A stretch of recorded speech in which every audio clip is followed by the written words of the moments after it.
Dr. Anita McLaughlin, a transformational counselor, mentor, chaplain, author, and entrepreneur. Stay with me as we redefine another diamond moment. Diamonds are produced through time, heat, and pressure. The cut, clarity, and size of the diamond will determine its use.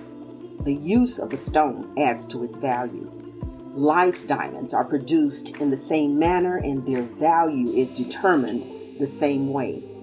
Becoming is a process, and that process has stages. So if you're a diamond, it's time to redefine the previous steps in your process.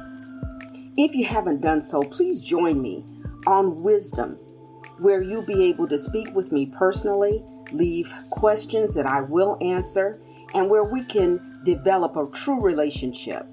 Also, you're invited to visit my website at www.DrAnitaMc.com. That's www.DrAnitaMc.com. Please subscribe and rate this podcast if you haven't done so already, and tell your friends. Today I wanted us to talk on the subject that our story is hidden in our history.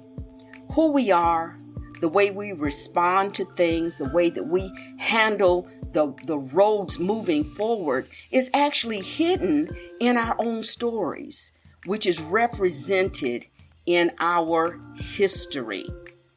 We can move from an external world, the external world around us, to the basic structure within us, and the statement remains true. Our story is hidden in our history. We've discussed before, and I've talked to you about my belief, and that is that we are spirit beings who live in a physical body and have a soul, which is defined as our mind, our will, and our emotions. This story is shared in Scripture. If we look carefully and are able to examine and determine what's being said there, it does bear out that we are spirit beings. If we are truly formed in the image of God, whether you believe that would be vibrationally, where we're dealing with source or the creator or that which is greater than us, is normally something that we cannot visually see or perceive. But that which we cannot see, Scripture even tells us, created what we do. We talked about that before as related to concepts and ideas, where a chair was an idea in someone's mind until they moved forward in that concept and made it a tangible object. So the way that our external world works actually will confirm the fact that we are spirit. We live in this body. We talked about that in terms of when someone passes away and they're no longer in that body. You can't really you put your finger exactly on what changed. You just know that whatever that life force was is no longer there. And while we recognize that shell is still something that's missing there, and you can't get around it. And then we've talked about the fact that we all have been given free will. We have a mind, we have a will, and we have emotions. And that makes us three parts: spirit, soul, body, but one person. So we've been evaluating our individual life's journeys, our family history, our personal experiences, and what we have come to believe about ourselves, or what we feel that we have to overcome or accept about ourselves based off of our journey. The making of life's diamonds, we've talked about over and over and over, is in that journey. So this statement still holds true. Our story is hidden in our history. Today, I wanted us to look at the physical side of things and a portion of that physical side of things. Yes, you can get your history, your health history by evaluating your family members. Anytime you go to the doctor, they always want to know your history, your health history. Did anyone have this particular disease, or did anyone suffer with this, or how your genetics play into your health history. I want us to go even further today, in particular for those who may have be in the community whose history has been hidden from them. We look at the headlines and sometimes we don't necessarily connect the lines back to our own individual lives. Sometimes we look at things as though it's always the other guy and never us.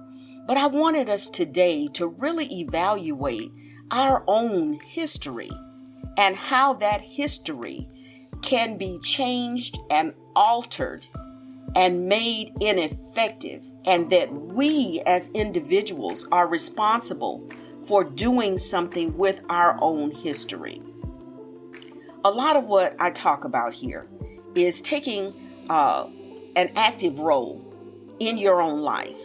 Instead of allowing the circumstances of life to define who you are, to take those elements and create the preciousness of life from it. Yes, many people have had a very difficult start in life. I will accept that. I agree with that. Many times people don't want to go back and look at it. Maybe it was so horrific and so difficult until you are amazed that you made it through the first time. So why in the world would you want to go back and examine it? And I'll say it again, as I said in the intro. Diamonds are produced by time, heat, and pressure.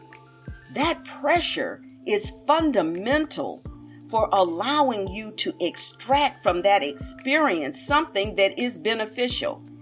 I don't believe that we just go through difficult thing after difficult thing after difficult thing and horror after horror based on more horror, and we're never able to bring anything good, anything of substance out of that.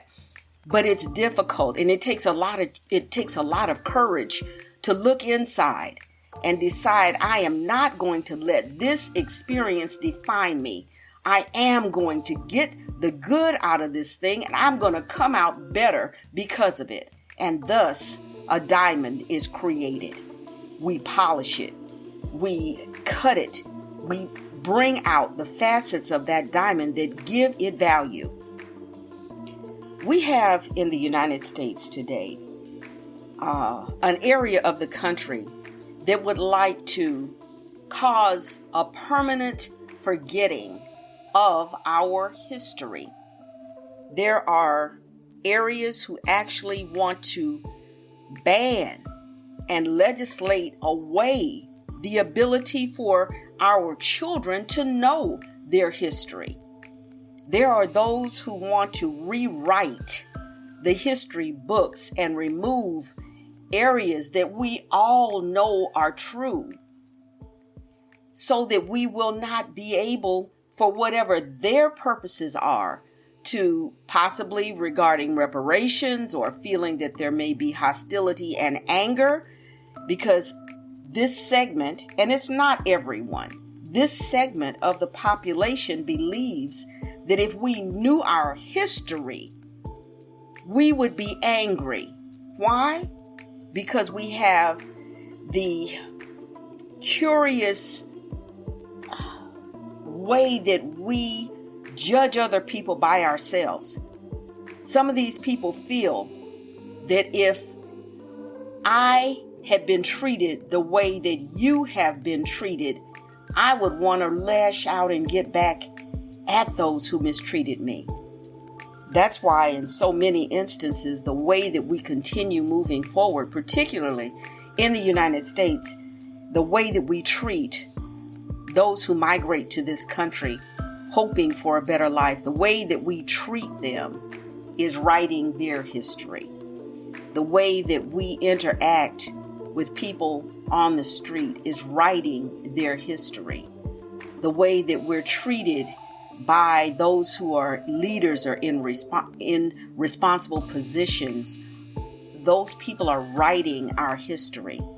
So when we get to leaders who want to ban things like critical race theory, where it is set up just to tell the history of a particular group of people, and somehow or another, those people knowing their history is something to be feared, something to be legislated away, we always have to take a moment and stop and realize, why would someone want to legislate away the history of another group of people? It usually is surrounded by fear.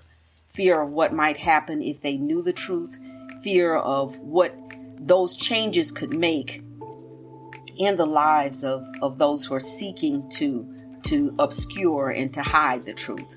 So I want us to understand that it's not someone else's responsibility to teach us our history.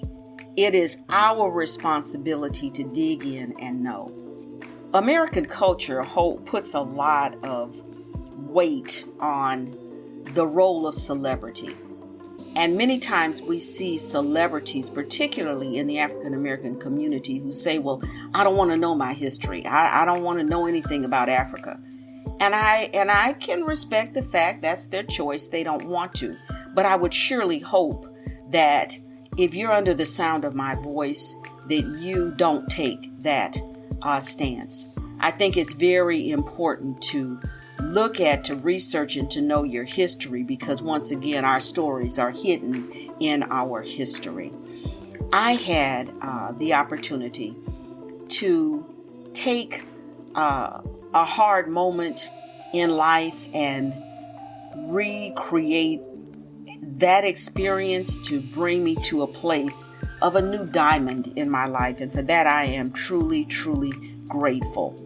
If you don't know, and I'll say this really quickly because it is important, when you're looking at genetics, men have an X and Y chromosome representing the mother and the father of that child. Women only have an X chromosome. So where the man has an XY, the woman has, or female has, an XX. Therefore, as women, we're not able to get the full understanding of our genetic history because we only carry our mother's genes. Our male siblings or parent carries the XY. And so from that, you're able to establish the genetics from your father, from your paternal side of life.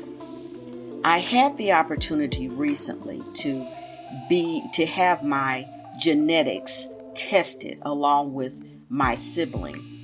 And I came away with something that is really amazing and remarkable, and something truly that I'm thankful for. And so I'm going to be sharing what I learned during this process.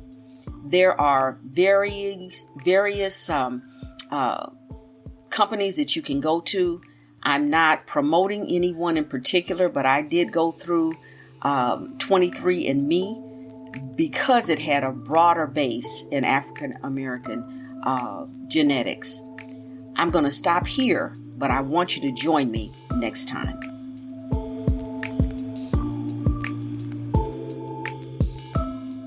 Thank you for listening, and join me next time as we redefine the previous steps of your process.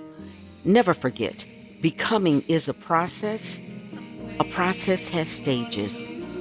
One small change changes everything. So invest in yourself. Please visit my website at www.DrAnitaMc.com.